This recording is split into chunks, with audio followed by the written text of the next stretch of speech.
बिस्मिल्लाहिर्रहमानिर्रहीम। अस्सलाम वालेकुम डियर स्टूडेंट्स, मैं आप लोगों का मैथ टीचर मोहम्मद इकबाल। बच्चों, हम लोग मैथ 123 और मैथ 113 कर रहे हैं।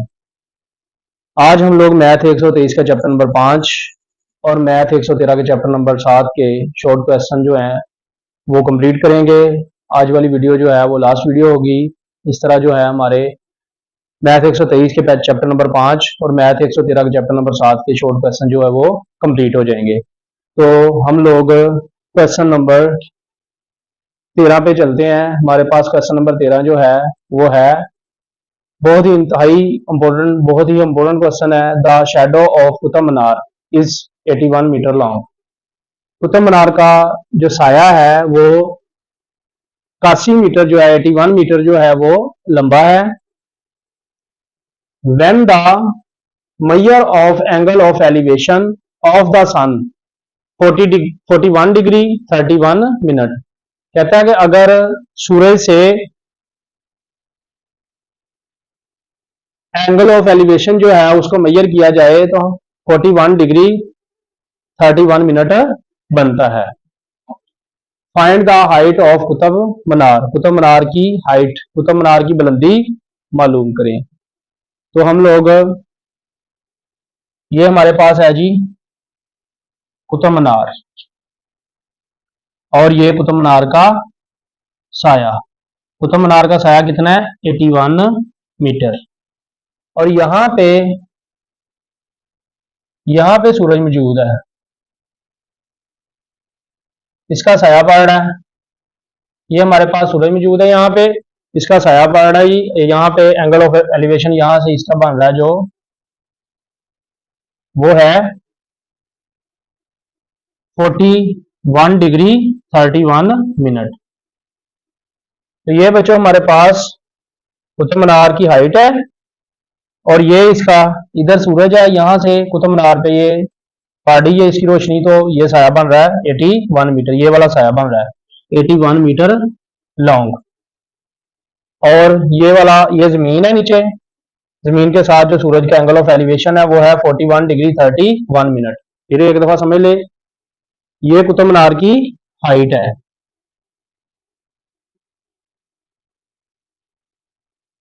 कहता क्या है? The shadow of Qutub Minar is 81 metre. Qutub Minar का जो शेडो है ये वाला, ये कुतुब मीनार की हाइट है, ये इसका शेडो पड़ रहा है, ये इसका साया पड़ रहा है, ये वाला। और 81 मीटर लॉन्ग है। When the measure of angle of elevation of the sun 41 degree 31 minute. ये यहाँ पे सूरज मौजूद है, इसकी रोशनी यहाँ पे पड़ रही है कुतुब मीनार पे, तो ये वाला साया इधर 81 मीटर बन रहा है। और जो एंगल बन रहा है वो बन रहा है 41 डिग्री 31 मिनट यहां से। ये find the height of Qutub Minar. Qutub Minar की हाइट हमने मालूम करनी है, ये कुतुब मीनार की हाइट है।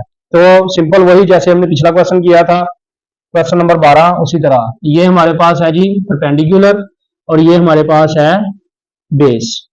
ये परपेंडिकुलर और ये बेस है। तो सिंपल फार्मूला कौन सा बनेगा? टेन थीटा का। Tan theta is equal to perpendicular over base. Perpendicular over base वाला फार्मूला बनेगा। सिंपल हम फार्मूला लगाएंगे यहाँ पे। सोल्यूशन हमारे पास है जी, हम सोल्यूशन में लिखेंगे tan theta is equal to perpendicular over base. ये हमारे पास परपेंडिकुलर है हाइट, और जो ये 81 है ये हमारे पास बेस है। तो हम क्या करेंगे? Perpendicular over base. तो यहाँ पे हमारे पास ये हम वैसे लिखेंगे नीचे टेन, और थीटा हमारे पास कितना? 41 degree 31 minute is equal to, perpendicular पे क्या है? हाइट, ये हमने मालूम करनी है, तो ये ऐसे लिख लेंगे। और बेस पे क्या है? 81, ये हम यहाँ पे लगा देंगे। अब क्या हो रहा है? Tan 41 degree 31 minute is equal to height बटा 81। तो 81 इधर डिवाइड हो रहा है, इधर जाके इसको मल्टीप्लाई कर देंगे। तो tan 41 degree 31 minute multiply by 81 is equal to height, is equal to क्या आ जाएगा? हाइट। ये तो इन दोनों को मल्टीप्लाई करेंगे क्या करेंगे जी, tan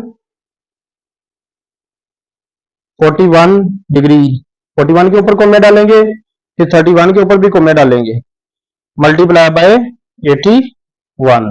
तो ये हमारे पास आ जाएगा जी 71.70 मीटर। ये इसकी कुतुब मीनार की हाइट आएगी। बहुत सिंपल क्वेश्चन है, छोटा सा, आप लोगों ने बेहतरीन तरीके से इसको समझ के अच्छे से ये करना है, इंशाल्लाह आप लोगों को आसानी से समझ लग जाएगा। Question number 14।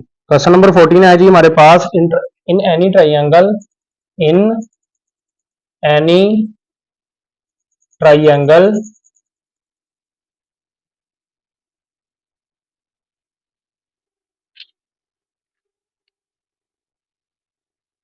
ABC, ABC in which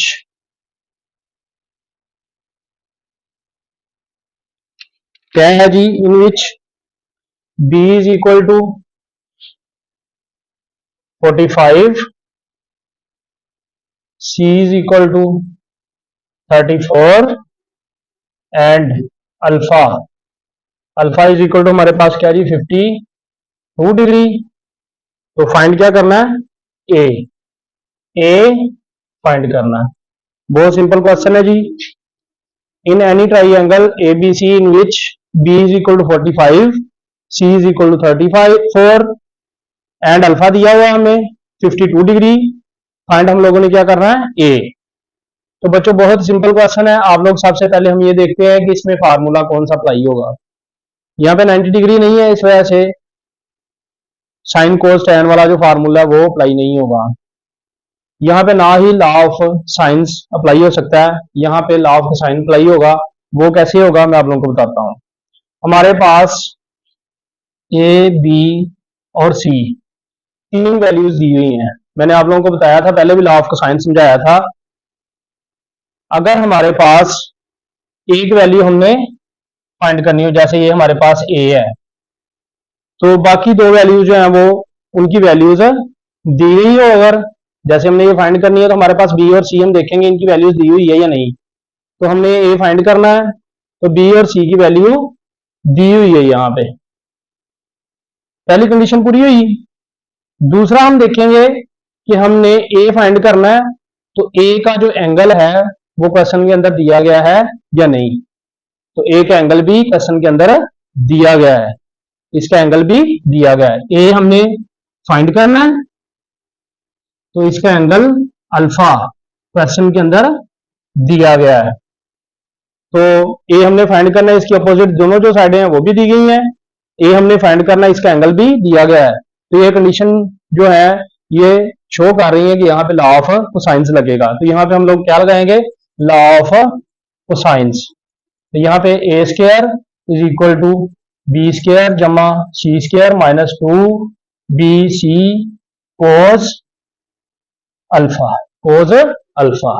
ए हमने फाइंड करना, दोनों अपोजिट साइडें दी गई हैं बी और सी, यही बी और सी दो के साथ लगेंगी कोस, और जो इधर साइड पड़ी इसका एंगल इधर लग जाएगा अल्फा। तो हम क्या करेंगे, A square is equal to B हमारे पास कितना है जी 45 का स्क्वायर जमा 34 34 का स्क्वायर माइनस 2 ये 45 ये 34 कोस अल्फा की वैल्यू कितनी है 52 डिग्री, 52 डिग्री। तो ये वैल्यूज लगा दी हम लोगों ने, यहाँ पे हम लोग इनको कैलकुलेट कर लेंगे। ये बच्चों हमारे पास आ जाएगा जी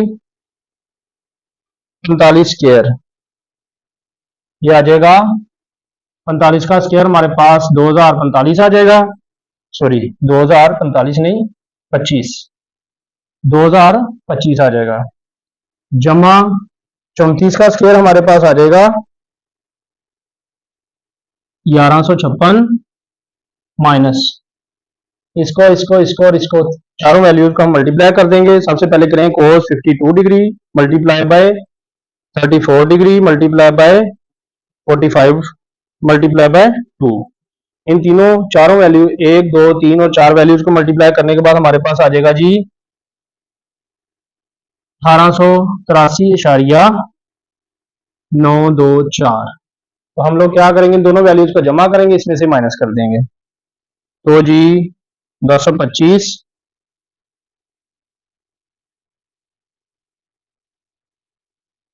हम क्या करेंगे, 2025 जमा 1156 माइनस 1883.924, ये हमारे पास आ जाएगा जी 1297.076।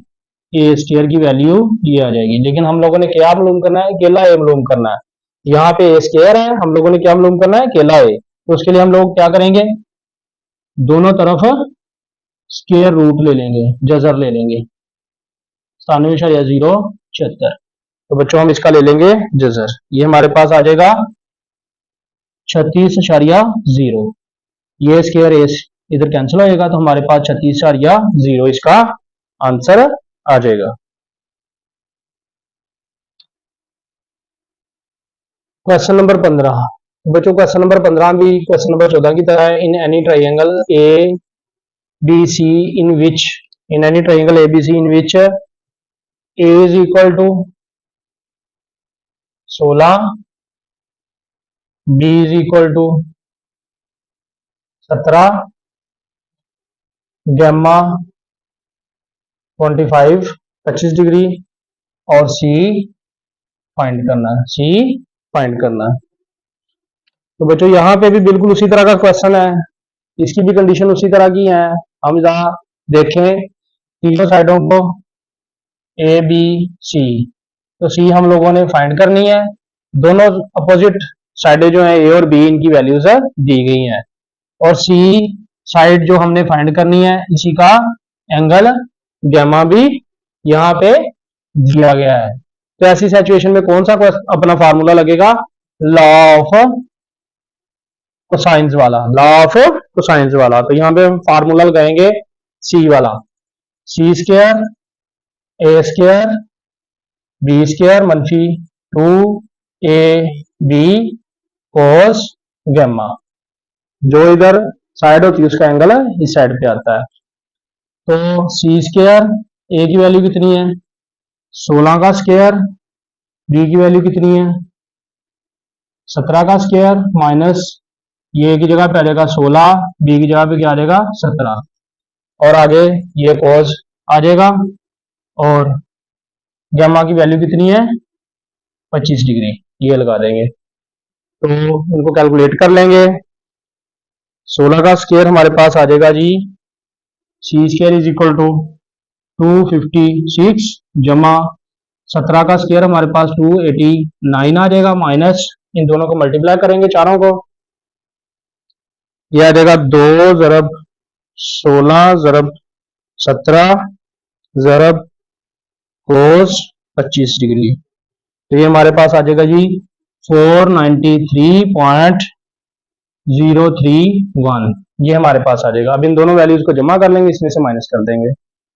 तो ये 256 plus 289 minus 493.031, C square is equal to आ जाएगा हमारे पास 51.96। तो बच्चों हम लोगों ने सिर्फ सी मालूम करना है, यहाँ पे सी स्क्वायर है तो सी का स्क्वायर हम लोग खत्म कर देंगे 51.69, इसका दोनों तरफ ले लेंगे स्क्वायर रूट, ये जब से कैंसिल होगा तो हमारे पास ये आ जाएगा जी 7.20, सी बराबर 7.20 आ जाएगा। तो ये इसका होगा आंसर। तो ये बच्चों का चैप्टर हमारा एंड हो गया है, ये लास्ट क्वेश्चन था।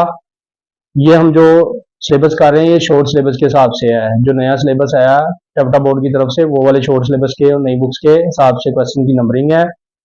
तो आप लोगों ने परेशान नहीं होना, ये नई बुक्स के हिसाब से हैं। तो जो स्टूडेंट्स चैनल पे नए हैं वो चैनल को जरूर सब्सक्राइब कर लें, ताकि नई आने वाली वीडियोस आप लोगों तक लाजमी पहुंच सकें, जरूर पहुंच सकें आसानी से।